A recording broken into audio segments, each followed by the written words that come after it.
دین حق اعوذ باللہ من الشیطان الرجیم بسم اللہ الرحمن الرحیم یا رب لک الحمد کما ینبغی جلال وجہک و عظیم سلطانک۔ اللہ تعالیٰ کا فرمان ہے سورۃ العمران آیت نمبر 19 میں کہ ان الدین عند اللہ الاسلام، بے شک اللہ تعالیٰ کے نزدیک اسلام ہی دین ہے۔ تو دین حق کو سمجھنے کے لیے بنیادی مطلب جاننا بہت ضروری ہے۔ اسلام کے معنی ہے سلامتی، جس سے مال و جان محفوظ ہو جائے، اور نمبر 2 اللہ تعالیٰ کے آگے جھک جانا، فرما برداری، اپنے آپ کو اللہ تعالیٰ کے سپرد کر دینا، اپنی آزادی اور خود مختاری سے دستبردار ہو جانا۔ اور دین کے معنی ہے جزا و بدلہ، یعنی کہ اچھے کام کا اچھا بدلہ اور برے اعمال کا برا بدلہ۔ پھر اس کا مطلب ہے اطاعت کرنا، حکم ماننا۔ پھر شریعت، طریقہ، ایک مکمل نظام جو زندگی کے تمام پہلوؤں پر حاوی ہو، کسی ہستی کو قادر مان کر اس کے بنائے ہوئے قانون کے تحت زندگی بسر کرنا۔ دین حق یعنی کہ وہ نظام جس میں اللہ تعالیٰ کو قادر تسلیم کیا جائے، حاکمیت صرف اسی کی ہے اور وہی کارساز ہے، وہی خالق ہے، قادر، رزاق ہے اور سمیع و بصیر ہے۔ صرف خالق ہی نہیں بلکہ رہنمائی بھی کرنے والا ہے۔ اللہ ذی اعطیٰ کل شیء خلقہ ثم ہدیٰ، وہ ذات جس نے ہر چیز کو اس کی حیت یعنی کہ خد و خال جسم عطا کیا، پھر اس کی رہنمائی فرمائی۔ اتنی بڑی کائنات، سورج، چاند، ستارے اسی کے اطاعت میں گردش کر رہے ہیں، نباتات اسی کی فرما برداری میں پھل پھول رہے ہیں، چرند پرند اسی کے حکم پر اپنا کردار ادا کر رہے ہیں۔ وہی انسان کی بھی رہنمائی فرما رہا ہے۔ اس نے واضح کر دیا ہے کہ ان الحکم الا للہ، فیصلے کا اختیار صرف اللہ تعالیٰ کو ہی ہے۔ وَقَضَىٰ رَبُّكَ أَلَّا تَعْبُدُوا إِلَّا إِيَّاهُ، اور تیرے رب نے فیصلہ فرما دیا ہے کہ صرف اسی کی عبادت کرو، اور مقصد زندگی بھی واضح کر دیا۔ وَمَا خَلَقْتُ الْجِنَّ وَالْإِنسَ إِلَّا لِيَعْبُدُونِ، میں نے جنوں اور انسانوں کو صرف اس لیے پیدا کیا کہ وہ میری ہی عبادت کریں، یعنی میرا ہی کہا مانیں۔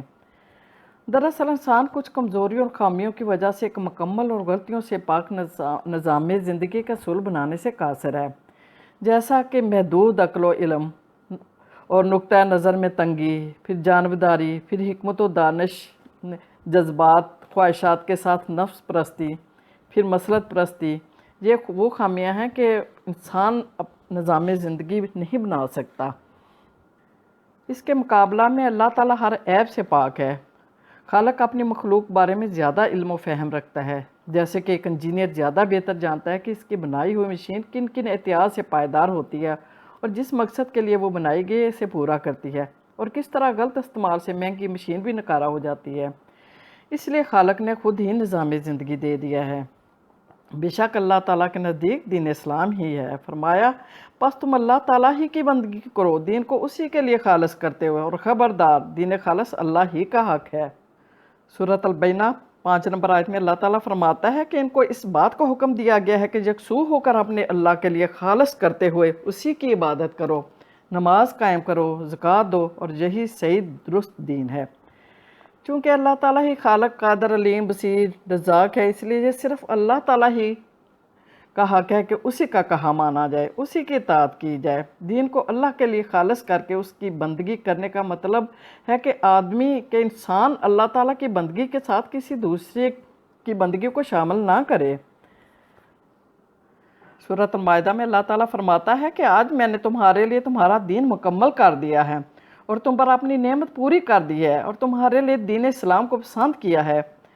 یہ دین نیا نہیں ہے، اس نے تمہارے لیے دین کا وہی طریقہ مقرر کیا ہے جس کا حکم اس نے نوح علیہ السلام کو دیا، اور جس کو اے محمد صلی اللہ علیہ وسلم اب ہم تمہاری طرف وحی کے ذریعہ بھیج رہے ہیں، اور جس کی ہدایت ہم نے ابراہیم علیہ السلام، عیسیٰ علیہ السلام اور موسیٰ علیہ السلام کو دی ہے۔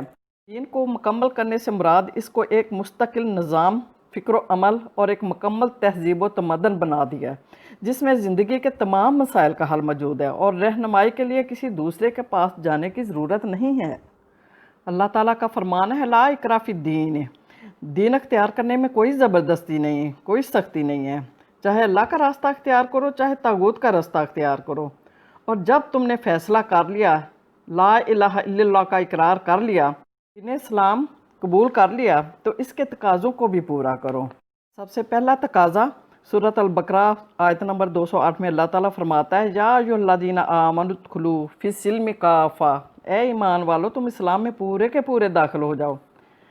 तो जिस तरह एक स्कूल में दाखिला लेने के बाद ज़ाती चॉइस ख़त्म हो जाती है और उस स्कूल की ही हर रसूल को अपनाना होता है, इसका निसाब, उसी का यूनिफॉर्म, उसी का टाइम टेबल, इसी तरह जब अल्लाह ताला पर ईमान ले आए, इस्लाम के स्कूल में दाखिल हो गए, तो फिर हमारी चॉइस ख़त्म हो जाती है। अब अपनी पूरी शख्सियत उसी के हवाले करनी पड़ती है।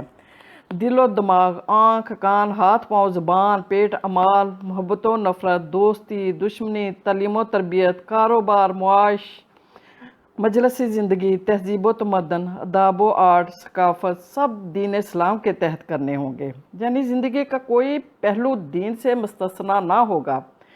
जितना इस दीन से बाहर होंगे उतना ईमान कमज़ोर होगा। अल्लाह ताला का फरमान है कि क्या तुम अल्लाह की किताब के एक हिस्सों को मानते हो और उसके दूसरे हिस्से का इनकार करते हो? और जो लोग ऐसा रवैया अख्तियार करेंगे वो दुनिया में ज़लील व ख्वार होंगे और क़यामत के दिन शदीद अज़ाब होगा उन्हें। अल्लाह तुमसे गाफिल नहीं है।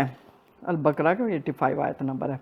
फिर अल्लाह ताला अल-जासिया में फरमाता है कि इस शख्स के हाल पर गौर किया है जिसने अपनी ख्वाहिश को मबूद बना लिया तो अल्लाह ने इसे भटका दिया, यानी कि अपनी मर्जी की ज़िंदगी गुजारने लगा। तो फिर अल्लाह ताला फरमाता है कि इससे बढ़कर कौन गुमराह होगा जिसने अल्लाह ताला की बजाय अपने नफ्स की पैर की। ऐसे जालिम लोगों को अल्लाह ताला हिदायत नहीं देता। कुछ लोग अपनी ख्वाहिशात की पैरवी तो नहीं करते, मगर वो अपने उलमा, दरवेश, आबाओ अजदाद, रस्म व रिवाज और माशरा के पैरोकार बन जाते हैं, यानी अल्लाह ताला के अहकामात की परवाह नहीं करते। सूरत तौबा में है, अल्लाह ताला फरमा रहा है कि उन्होंने अल्लाह को छोड़कर अपने उलमा और दरवेश को अपना महबूद बना लिया।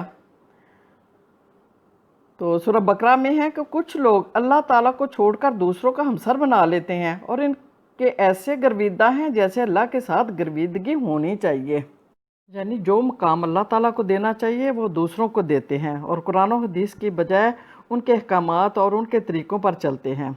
तो अल्लाह ताला फरमाता है सूरह काफ में कि किसी ऐसे शख्स की इताअत ना करना जिसके दिल को हमने अपनी जात से गाफिल कर दिया हो और जिसने अपनी ख्वाहिशात की पैरवी की हो। सूरत अल-अनआम में है कि अगर तुमने उन लोगों का जो ज़मीन में रहते हैं कहा माना तो वह तुम्हें अल्लाह ताला के रास्ते से गुमराह कर देंगे। सूरत अल-निसा में अल्लाह ताला फरमाता है कि हमने ये किताब हक़ के साथ तुम्हारी तरफ नाजल की है ताकि जो राय रास्त अल्लाह ने तुम्हें दिखाई है उसके मुताबिक लोगों के दरमियान फ़ैसला करो। तुमने देखा नहीं उन लोगों को जो दावा तो करते हैं कि हम ईमान लाए इस किताब पर जो तुम्हारी तरफ नाजल की गई है और इन किताबों पर जो तुमसे पहले नाजल की गई हैं, मगर चाहते ये हैं कि अपने मामलात का फ़ैसला कराने के लिए तागूत से रुजू करें, हालांकि तागूत से कुफर करने का हुक्म दिया गया है।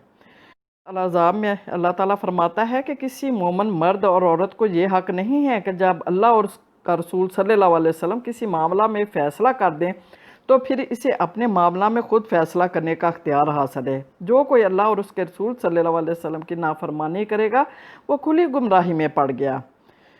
और सूरत अल-माइदा में अल्लाह ताला फरमाता है कि जो लोग अल्लाह ताला के नाज़िल करदा कानून के मुताबिक फ़ैसला ना करें वो फासिक हैं। फिर दूसरी आयत में है वो ज़ालिम हैं। फिर तीसरी आयत में है कि वो काफिर हैं। सूरत अल इमरान में अल्लाह ताला फरमाता है कि क्या वो अल्लाह के दीन की बजाय किसी और की इताअत करना चाहते हैं, हालांकि जो कुछ आसमानों और ज़मीन में है सब उसी की चारों नाचार इताअत कर रहे हैं और सबको उसी की तरफ लौटना है। सूरत तलाक में है कि जो अल्लाह की मुकर्रर की हुई हदूद से तजावज़ करेगा वो अपने आप पर जुल्म करेगा, क्योंकि इन्ना हुद्दल्लाह वल हुदा, असल हदायत अल्लाह ही की हिदायत है। सूरत अल-शूरा में अल्लाह ताला फरमाता है अकीमुद्दीन वला तफर्रकू फी, ये कि दीन को कायम करो और इसमें मुतफरक ना हो जाओ। इससे मुराद है कि पूरा दीन अमलन नाफज किया जाए, ना सिर्फ अपनी ज़ात पर बल्कि पूरे मुआशरा में, फिर पूरी दुनिया पर और ज़िंदगी के हर शोबे में नाफज किया जाए। तफरका से मुराद दीन के अंदर आप सल्लल्लाहु अलैहि वसल्लम के तरीक़ों को छोड़कर अपने या अपने उलमा और दरवेश के तरीक़े इख्तियार कर लेना। कि आप सल्लल्लाहु अलैहि वसल्लम ने फरमाया है कि बदतरीन काम इबादत के लिए नए तरीके निकालना है। इबादत का हर नया तरीका बिद्दत है और बिद्दत गुमराही है। ये मुस्लिम की हदीस है। और सूरत अल-फतह में अल्लाह ताला फरमाता है वो अल्लाह ही है जिसने अपने रसूल सल्लल्लाहु अलैहि वसल्लम को हिदायत और दीन हक़ के साथ भेजा ताकि इसको पूरी जिनसे दीन पर गालिब कर दे। دعا ہے کہ اللہ تعالی ہمیں دین کا صحیح فہم عطا فرمائے، اس پر چلنے کی توفیق عطا فرمائے اور اسے اپنے اوپر اور تمام دنیا پر غالب کرنے کی مدد فرمائے۔ آمین آمین۔